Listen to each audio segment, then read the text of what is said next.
You open the app to check one notification. 90 minutes later, you're still scrolling. You don't remember most of what you saw, and somehow you feel worse than when you started. That's not weak willpower. That's your brain getting played by a system built to do exactly this. Most people think dopamine is the brain's pleasure chemical. It's not. Decades of research show dopamine spikes happen in anticipation of a reward, not during it. It's the chemical of wanting, not liking.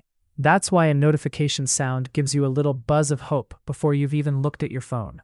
Your brain has learned to predict the reward, and the prediction alone is enough to light up the system. Here's the trick. Every scroll might show you something boring, or it might show you something amazing. A funny video, a like, a message. You never know which one's coming. That unpredictability is the exact same mechanism slot machines use, and it's called a variable reward schedule. If a reward came every single time, your brain would get bored fast. But when it's random, your brain can't stop checking, because the very next scroll might be the good one. Researchers describe this as a 5-stage loop. Anticipation, the scroll itself, a small reward, then depletion, the rewarding feeling fades, and finally craving, a mild low that your brain has learned to fix the exact same way, by opening the app again.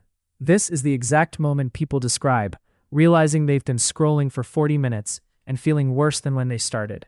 That dip isn't random. It's the depletion stage doing exactly what it's built to do.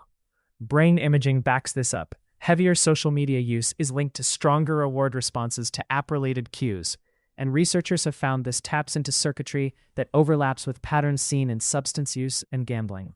With repeated use, the brain starts trimming neurons along this reward pathway, like cutting extra branches off a tree, to make the loop faster.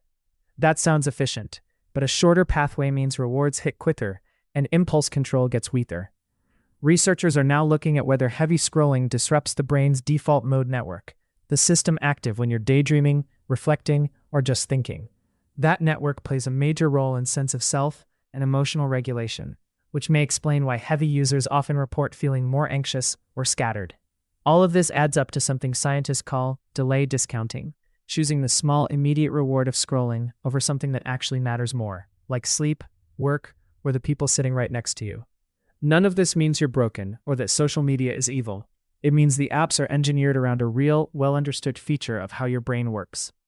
And just knowing the mechanism is what makes it possible to catch yourself mid-scroll instead of 40 minutes deep.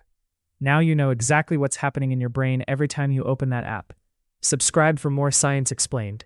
Next time, we're finding out what's really happening in your gut when you feel butterflies before something stressful.